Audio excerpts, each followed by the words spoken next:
एक व्यक्ति जो कभी पूजा पाठ नहीं करता लेकिन आराम की जिंदगी बसर करता है, वही दूसरा व्यक्ति सच्चे मन से भगवान की पूजा करता है लेकिन बहुत कष्ट और दुख उठाता है। ऐसा क्यों? आप जितना सत्संग करने लगोगे उतने ही दुख आएंगे, उमड़ उमड़ कर आएंगे। बड़े बड़े दुख एक साथ टूट पड़ेंगे तुम पर। जीवन से जैसे सुख तो गायब ही हो जाएगा। तुम जितना गीता पर या सत्संग करोगे उतने ही जबरदस्त दुख आएंगे। क्या तुम्हें नहीं पता कि जिस गति से तुम सत्य को खोजते हो उससे तेज गति से सत्य तुम्हें खोज रहा है। जितने तुम उत्सुक हो उससे कई ज्यादा वो प्रतीक्षा में बैठा है। यदि तुम एक कदम सत्य की तरफ बढ़ाते हो तो सत्य लाखों कदम तुम्हारे लिए आगे बढ़ता है। इसीलिए जब तुम भजन करते हो तो सत्य तुम्हें अपने पास लाने के लिए मायाजाल बिछाता है। एक होती है प्रकृति और एक है परमात्मा। जब तुम सत्य की तरफ दौड़ पड़ते हो तो प्रकृति बीच में आ जाती है, विधि का विधान बीच में आ जाता है। विधि का विधान किसी को नहीं बख्शता। ये बड़ा प्रबल है, इतना प्रबल है कि स्वयं भगवान भी इसे नहीं बदल सकते। परंतु भगवान तो प्रतीक्षा कर रहे हैं। जब से तुमने सत्संग शुरू किया तब से ही वे तैयार हो गए हो, वो आने वाला है।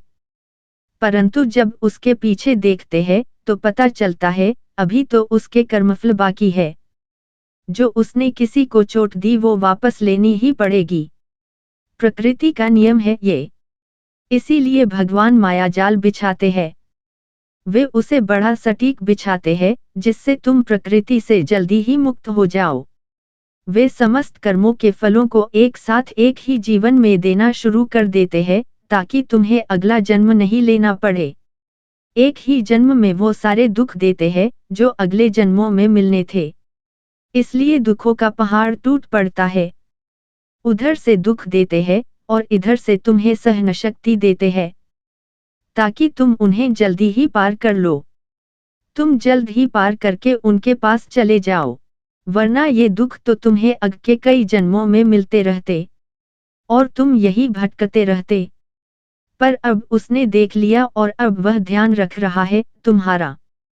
तुम्हें दुख दे रहा है ताकि प्रकृति जल्द ही भेज दे तुम्हें।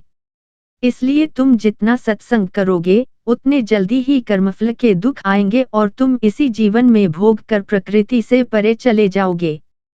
सन 2005 के लगभग की बात है। एक स्वामी जी थे, बड़े गजब थे। एक दिन उनको किसी छोटे से कीड़े ने गले में बड़ी दिक्कत कर दी। उनके भक्तों ने अमेरिका से इलाज करवाने की सलाह दी।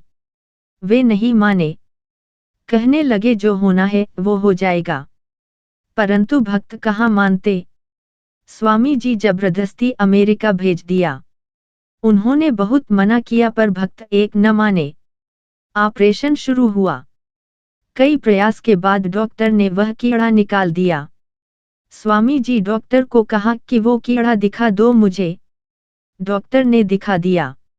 अब स्वामी जी कहने लगे कि अब इस कीड़े को वही डाल दो जहां पर ये पहले था, मेरे गले में। डॉक्टर बड़े हैरान हुए। ये क्या कहते हो, मरना चाहते हो? स्वामी जी बड़े मुस्कुराए और कहा कि इससे पिछले कुछ जन्मों के कर्म जुड़े हुए हैं। ये उसी कर्म का फल देने आया है। यदि आप इसे निकाल दोगे तो मेरा कर्म फल बीच में ही रुक जाएगा। फिर अगला जन्म लेना पड़ेगा और इसे भुगतना पड़ेगा और अब इतनी प्रतीक्षा नहीं होती मोक्ष के लिए। परमात्मा प्रतीक्षा कर रहे हैं, यदि एक जन्म और लिया तो वे मेरे लिए व्याकुल हो जाएंगे। इसलिए इस कीड़े को वापस डालो ताकि मैं अपने कर्मों से जल्द ही मुक्त हो जाऊं। डॉक्टर ने नतमस्तक होकर वो कीड़ा वापस डाल दिया और कुछ दिन बाद स्वामी जी की मौत हो गई। वे मुक्त हो गए, सत्य से मिल गए।